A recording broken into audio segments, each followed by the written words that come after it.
இந்திய இசை உலகின் ஒரு பொற்காலம் முடிவுக்கு வந்திருக்கிறது. 92 வயதிலும் தன் குரலால் பல தலைமுறைகளை கட்டி போட்ட இசைக்குயில் ஆஷா போஸ்லே அவர்களின் மறைவு வெறும் ஒரு செய்தி அல்ல, அது ஒரு சகாப்தத்தின் மௌனம். மும்பையில் உள்ள அவரது இல்லத்தில் தேசத்தின் மூவர்ண கொடி அவர் உடல் மீது போர்த்தப்பட்டிருந்த போது அங்கே கூடியிருந்த ஆயிரக்கணக்கான கண்கள் கண்ணீரில் நனைந்திருந்தன. இந்தியாவின் பெருமைகளாக திகழும் மாஸ்டர் பிளாஸ்டர் சச்சின் டெண்டுல்கர், இசை புயல் AR ரகுமான், பாலிவுட் நடிகர் ஆமீர் கான் என பல துறைகளை சார்ந்த ஜாம்பவான்கள் அங்கே திரண்டிருந்தனர். பிரதமர் மோடியின் சார்பில் முதல்வர் ஃபட்னாவிஸ் மலர் வளையம் வைத்து அஞ்சலி செலுத்த சிவாஜி பார்க் மயானத்தில் அரசு மரியாதையுடன் அந்த மகத்தான கலைஞரின் உடல் தகனம் செய்யப்பட்டது.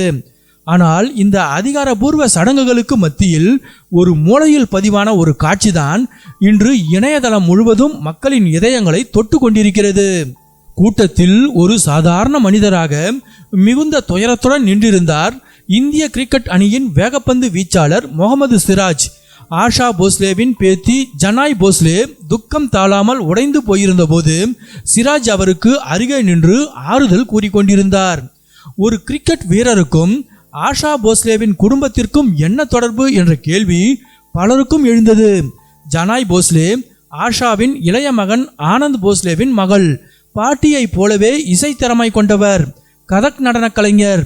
தற்போது ரிஷப் செட்டிக்கு ஜோடியாக சத்ரபதி சிவாஜி மகாராஜ் திரைப்படத்தில் ராணியாக நடித்து வரும் வளர்ந்து வரும் கலைஞர்.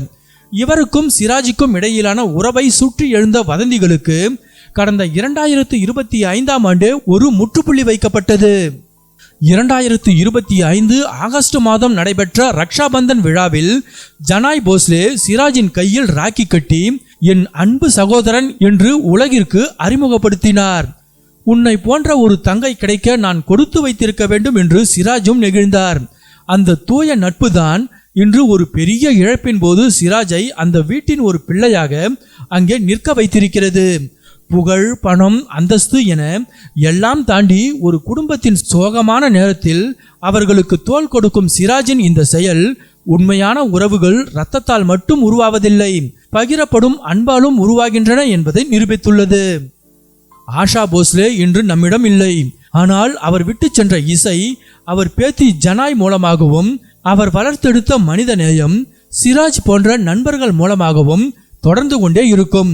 ஒரு கலைஞர் மறைந்தாலும் அவர் விதைத்த அன்பும் பண்பும் என்றும் அழியாது என்பதற்கு இந்த நிகழ்வே ஒரு சாட்சி. அந்த இசை கோயிலின் ஆன்மா சாந்தி அடைய நாமும் பிரார்த்திப்போம்.